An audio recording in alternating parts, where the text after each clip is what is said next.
السلام عليكم ورحمة الله وبركاته. معكم الشيخ مجدي الحسيني وفيديو جديد. النهارده هنعمل سي فود بالرز مع الليمون المعصفر. ده يعني مش قديم، مش حاجة مش جديدة، هي كانت موجودة زمان ورجعت تاني، وكانت بتتعمل في بلاد الساحل، يعني بلاد الساحلية بتاعتنا.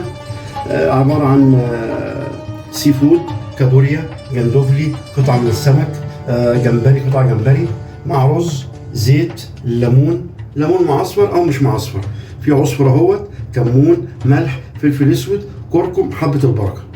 هنعمل دلوقتي ازاي وهنقول لكم. احنا واخدين السي فود دوت، واخدينه بلانشيه، يعني واخدينه بميه سخنه مع ميه وخل، ميه سخنه وخل وملح على نار غاليه كده بسيطه جدا، مصفيين ومبردين عليه ومجهزينه كده. هنحطه على وش الرز بعد ما الرز داخل على السوا هو والليمون. دلوقتي هنوريكم ازاي. حطينا الزيت في الحله بتاعتنا وهنحط الرز، هنحط الكركم وهنحط شويه ملح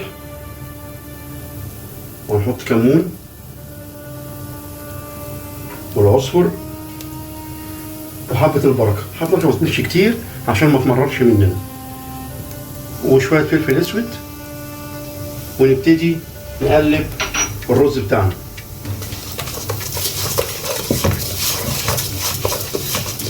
يسخن الرز وبعدين نديله الستوك بتاعه او شوربه السمك او مرق السمك. ما عندكيش ده او ده، حطي ميه سخنه وخلاص، مفيش اي مشكله. كده الرز بتاعنا سخن، نحط شوربه السمك او مرقه السمك.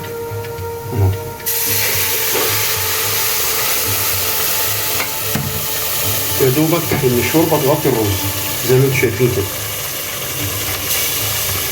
لازم تبقى الشوربه سخنه بتاعتنا والشوربه تغطي الرز. اغطي الرز وبعدين استنى شويه ما الرز يتشرب او موطي عليه.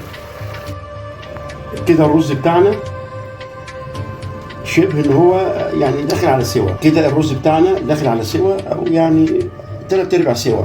هنحط بقى السي فود بتاعنا والليمون على الوش ونغطي يكمل سواء، وبعدين نبتدي نسرفز في اي سرفيز او كده. شايفين الشكل؟